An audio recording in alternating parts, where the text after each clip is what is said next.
All right, this topic looks at the equations of parallel and perpendicular lines.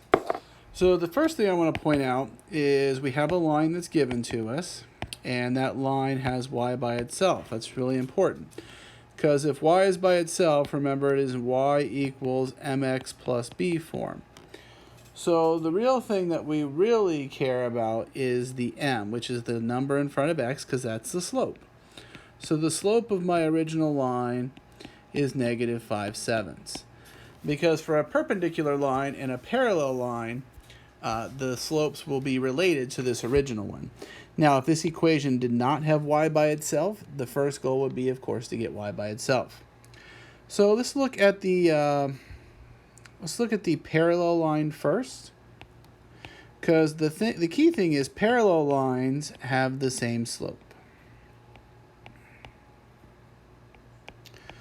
So what I know about this parallel line, the lines could be parallel to this one. So this is my original line. I want a line that's parallel, so it doesn't touch it, and goes through this point, -7, -5. So I know the slope of this new line is going to be the same. It's negative 5/7, and it's going to go through this point, -7, -5.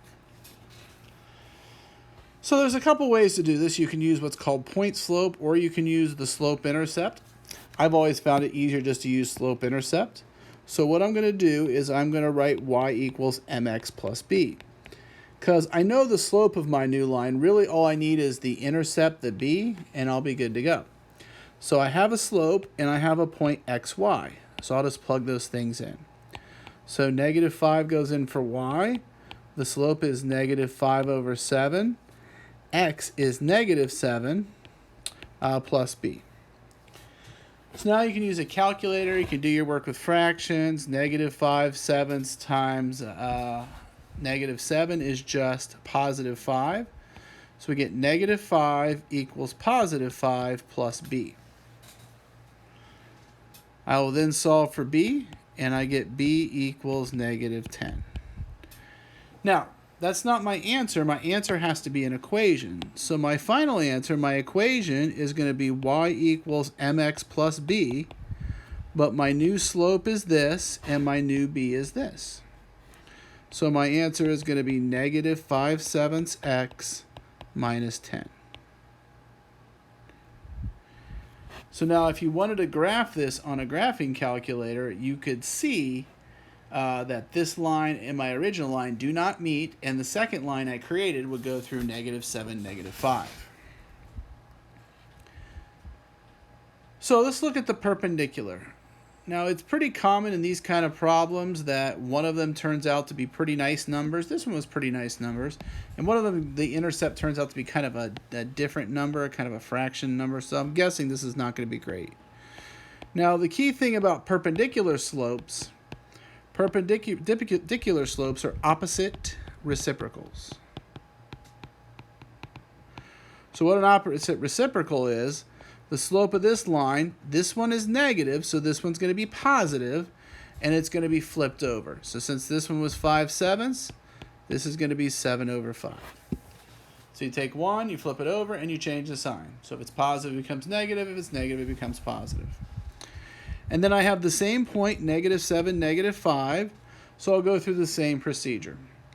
So we'll have y equals mx plus b. So my y is -5 again. My new slope for perpendicular is 7/5 times x, which is -7 plus b. And not surprising, this one does not turn out great. 7/5 times -7 is -49/5 plus b. You might be able to use the decimal of that. You can take 49 and divide it by 5 and get whatever that is, 9.8, and use that. I'm just going to use the fraction. So I'm going to add 49/5 to both sides. So when I'm doing -5, I'm just going to do some work over here. -5 plus 49/5. Remember, I need a common denominator, so I'll multiply this by 5 on top and bottom. So that's -25/5 plus 49/5, which is +24/5. So that is my b. So my final answer, remember, it has to be in y equals mx plus b. So it's y equals 7/5 x, because that's the slope for the perpendicular, plus this 24/5 I made.